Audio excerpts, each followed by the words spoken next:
गांव के किनारे रामू नाम का एक किसान रहता था। वह मेहनती था, समय पर हल चलाता, बीज बोता और अपने खेत को अपने बच्चे जैसा संभालता था। लेकिन कई हफ्तों से उसकी पकी हुई फसल रात में कोई चुरा ले जाता था। अरे फिर से?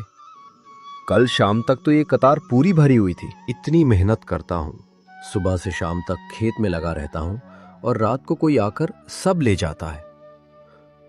रामू झुककर मिट्टी को देखने लगा। उसके चेहरे पर थकान भी थी और चिंता भी। जहां बालियां टूटी थीं, वहां गीली मिट्टी पर साफ पैरों के निशान बने हुए थे। ये निशान कल वाले नहीं है, कोई आज रात ही आया है। कदम छोटे नहीं है, मतलब बच्चा नहीं, और एक ही आदमी नहीं लगता। रामू भैया, सुबह सुबह इतने चुप क्यों खड़े हो? सब ठीक है क्या? ठीक कहाँ है गोपी? देखो, फिर फसल कम हो गई, कोई रात में काट कर ले गया। हाय राम, ये तो बहुत बुरा हुआ। तुमने किसी को बताया? किससे कहूं? सबको बस अफसोस होता है, पर चोर हाथ नहीं आता। निशान तो साफ दिख रहे हैं, लगता है चोर रास्ता पहचानता है। हाँ, और इतना भी समझदार है कि पूरी फसल नहीं लेता, थोड़ा थोड़ा काटता है ताकि पहले दिन किसी को शक ना हो। फिर तो वो गांव का ही कोई होगा या पास का। बाहर वाला इतना हिसाब से काम नहीं करेगा।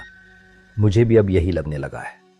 रामू ने टूटी हुई बालियों को उठाया, कुछ मुड़े हुए पौधों को हाथ से सीधा किया और गहरी सांस लेकर चारों तरफ देखने लगा। उसकी चिंता अब धीरे धीरे संदेह में बदल रही थी। मेरी मेहनत पर हाथ डालने वाला कोई भी हो, इस बार बचने नहीं दूंगा।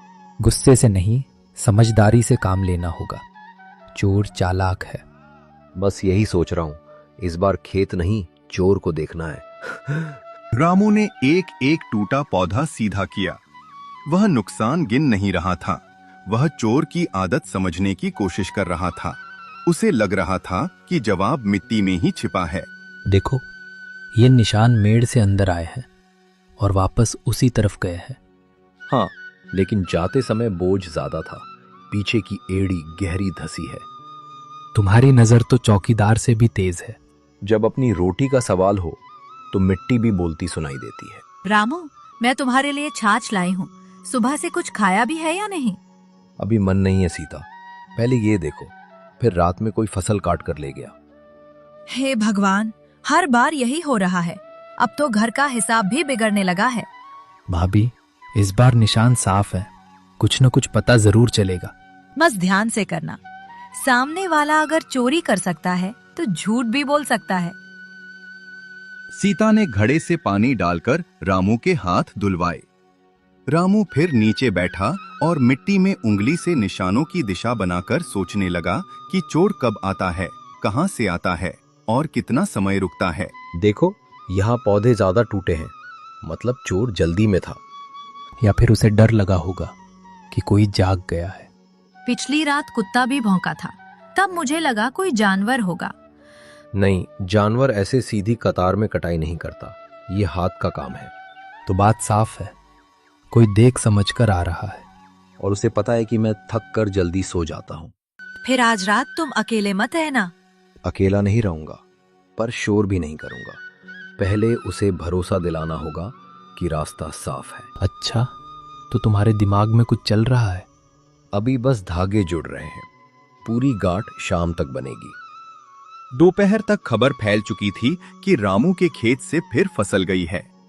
गांव में सहानुभूति थी, पर साथ ही धीमी फुसफुसाहट भी।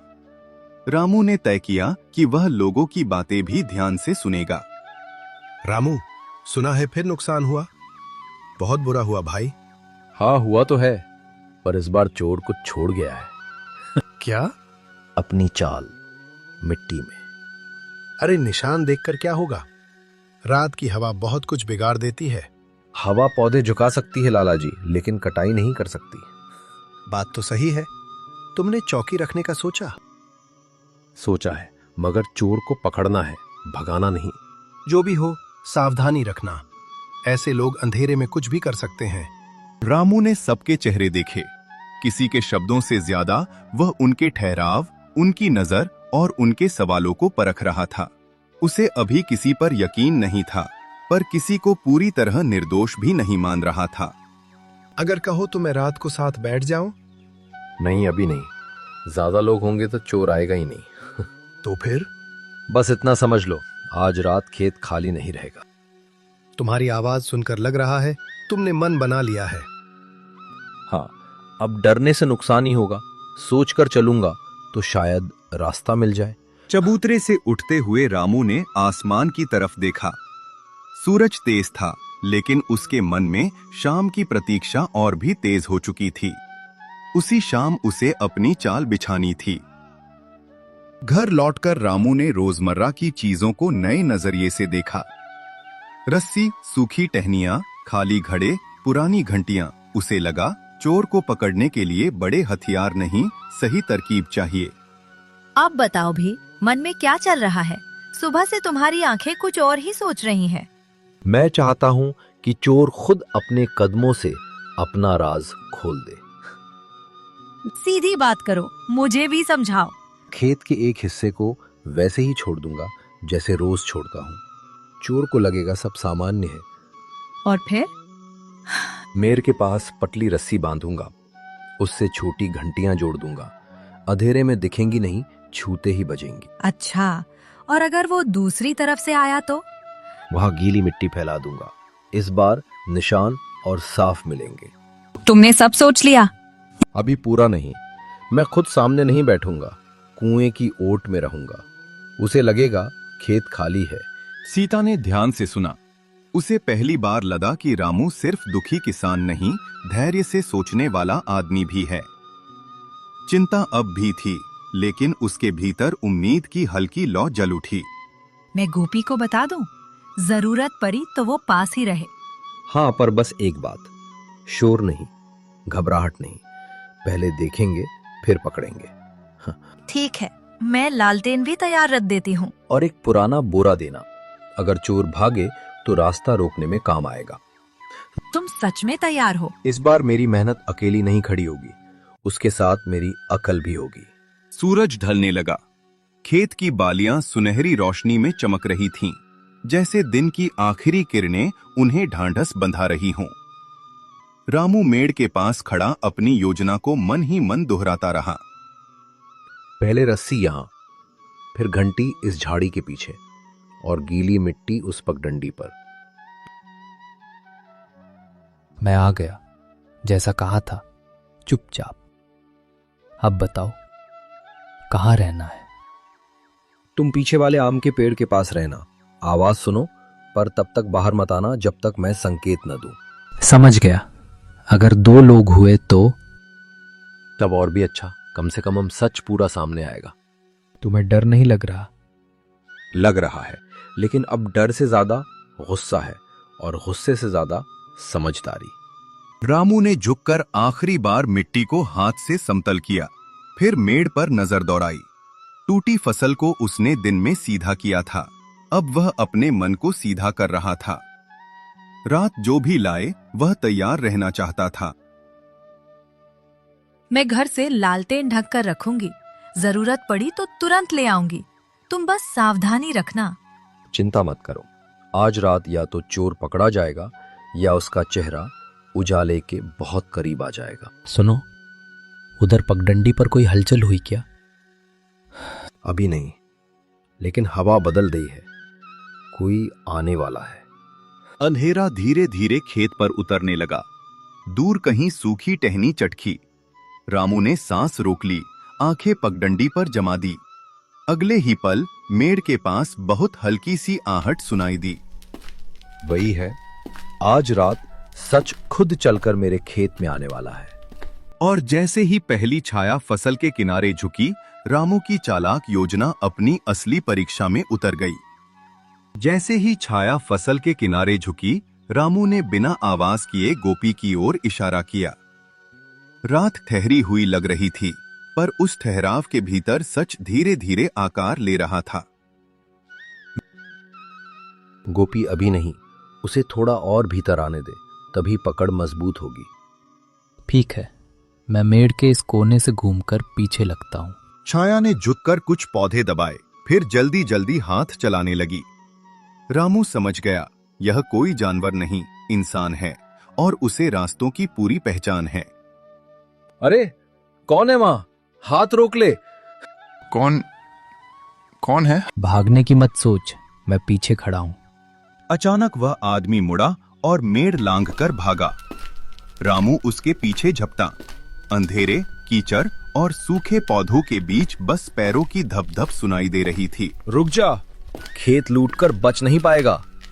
हट जा मेरे रास्ते से। रामू दाएं से काटो, वो पगडंडी की ओर मुड़ रहा है। भागते भागते चोर की कुर्ती मेड़ के खूंटे में अटक गई। कपड़ा जोर से खींचा, एक टुकड़ा फटा और आदमी खुद को छुड़ाकर अंधेरे में निकल गया। रामू, हाथ में क्या आया? कपड़े का टुकड़ा, नीली किनारी वाला। बस अब चेहरा दूर नहीं। मैं दौड़ कर आगे देखता हूं, शायद पगडंडी पर मिल जाए। नहीं, अब अंधेरे में पीछा बेकार है। जो चाहिए था वो मिल गया। रामू ने फटा टुकड़ा मुट्ठी में दबा लिया। उसकी सांसें तेज थीं, पर मन शांत होने लगा था। रात ने चोर को नहीं रोका, पर उसका निशान जरूर छोड़ दिया था। तो सुबह सीधे चौपाल चलेंगे। हाँ, सच को अकेले नहीं, सबके सामने बोलना चाहिए। और अगर वही आदमी भीड़ में खड़ा मिला तो? तब उसकी आंखें और ये कपड़ा दोनों एक ही बात कहेंगे। रात बीत चुकी थी। खेत का नुकसान छोटा नहीं था, पर आज रामू के चेहरे पर घबराहट नहीं, एक तय इरादा था। उसे मालूम था कि सुबह का उजाला कई बार इंसानों की सूरत भी साफ कर देता है। पहले पानी पी लो, सारी रात जागे हो। पानी पी लूंगा, पर देर नहीं करूंगा। चौपाल पर लोग जुटने से पहले पहुंचना है। मैंने भोर में पगडंडी भी देखी। कुछ धुंधले पैरों के निशान थे, पर साफ पहचान नहीं बनी। कोई बात नहीं, आज हमारी सबसे बड़ी गवाही यही कपड़ा है। तुम सबको कैसे बताओगे? गुस्से में बोलोगे तो लोग बात का मतलब छोड़ देंगे। नहीं, मैं शांत रहूंगा। जो देखा बस वही कहूंगा। सही है। जब आदमी सच में मजबूत होता है तो आवाज ऊंची नहीं करनी पड़ती। हाँ, पहले रात की बात बताऊंगा, फिर ये टुकड़ा सबके सामने उठाऊंगा। रामू ने कपड़े के टुकड़े को फैलाकर देखा। किनारे पर लगी नीली पट्टी साफ थी, जैसे वही इस पूरे झगड़े की असली गवाह हो। नीली किनारी गांव में हर किसी के कपड़े में नहीं होती। ये बात काम आएगी। और नाम लेने की जल्दी मत करना, पहले सबको सुनने दो।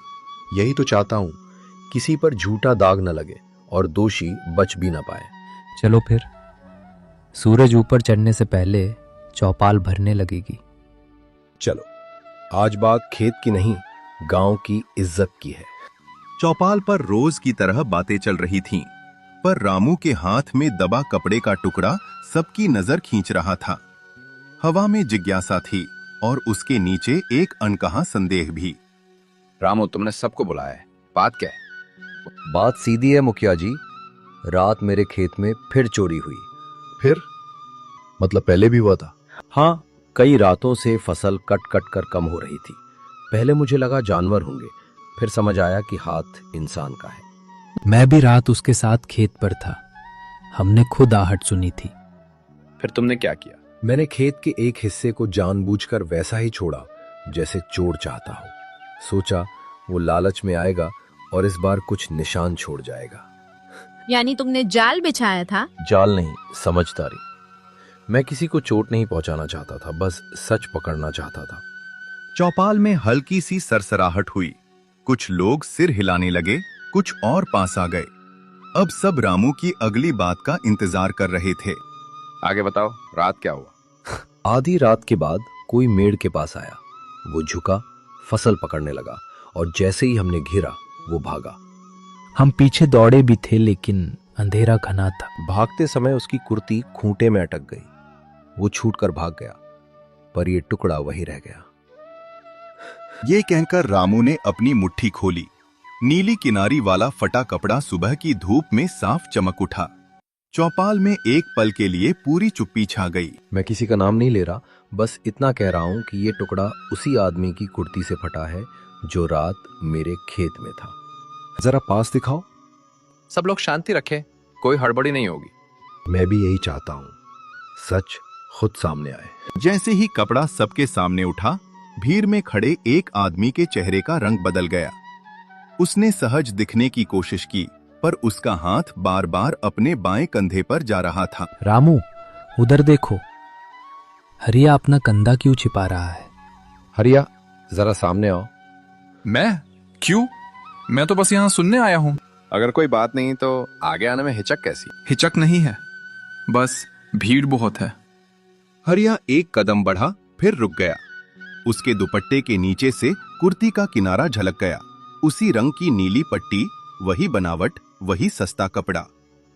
रामू की नजर वहीं टिक गई। दुपट्टा हटाओ हरिया, साफ साफ। इसकी क्या जरूरत है? कपड़ा फटना कोई अपराध नहीं। कपड़ा फटना अपराध नहीं, पर रात को खेत में घुसना अपराध है।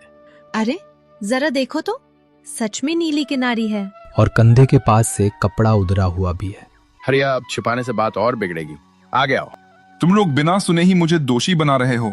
मैं तुम्हें दोषी नहीं कह रहा, मैं बस इतना कह रहा हूं कि अपना कंधा सबको दिखाओ। हरिया ने धीरे धीरे दुपट्टा हटाया। कुर्ती के कंधे पर साफ फटा हिस्सा था और उसकी खाली जगह रामू के हाथ के कपड़े से मिलती हुई लग रही थी। चौपाल में दबे स्वर तेज होने लगे। प्रमाण सामने आते ही हरिया की अकड़ ढीली पड़ गई। चौपाल की हवा भारी थी, मगर रामू ने गुस्से की जगह संयम थामे रखा। यही वह पल था जहां सच केवल पकड़ा नहीं, स्वीकार भी किया जाना था। मैं गया था। साफ साफ बताओ, क्यों किया? पहले एक रात गया था, फिर बच निकला तो हिम्मत बढ़ गई। सोचा थोड़ा थोड़ा ले जाऊंगा तो किसी को पता नहीं चलेगा। और गांव वाले एक दूसरे पर शक करते रहे, यही चाहा था। मैंने गलत किया, बहुत गलत किया। हरिया, फसल की चोरी से ज्यादा चोट इस बात की है कि तुम अपने ही गांव के आदमी का भरोसा तोड़कर गए। मुश्किल सबके घर आती है, पर चोरी से मुश्किल छोटी नहीं होती, शर्म बड़ी हो जाती है। बात सही है। जरूरत होती तो गांव से मदद मांगते, छिपकर खेत काटना समाधान नहीं। मुझे लगा लोग मना कर देंगे, मैं हाथ फैलाने से डर गया। मदद मांगने में शर्म नहीं, चोरी करने में शर्म है। हरिया की आंखें भर आईं। चौपाल में खड़े कई लोग जो कुछ देर पहले केवल तमाशा देख रहे थे, अब बात का असली भार समझ रहे थे। अब फैसला होगा, पहले नुकसान की भरपाई होगी, फिर सबके सामने माफी। मैं भरपाई करूंगा, जितना समय लगे मेहनत करके चुका दूंगा। मुझे बदला नहीं चाहिए, मेरा नुकसान पूरा हो जाए और आगे से किसी खेत की ओर बुरी नजर ना उठे, यही काफी है। और अगर फिर ऐसा हुआ तो कोई बहाना नहीं चलेगा। नहीं होगा, मैं कसम खाता हूं। तो सब सुन ले, आज से हरिया रामू के खेत में कुछ दिन मेहनत करेगा, नुकसान की भरपाई करेगा और गांव के सामने अपनी गलती मानेगा। चौपाल में फैला तनाव धीरे धीरे उतरने लगा। सच सामने आ चुका था और उसके साथ एक सीख भी। चालाकी से पकड़ा गया चोर अंत में ईमानदारी से ही वापस इंसान बन सकता है। चलो रामू, अब खेत भी संभालना है, सूरज चढ़ाया है। हाँ, और आज मन हल्का है। फसल फिर उग जाएगी, बस भरोसा भी साथ उगना चाहिए।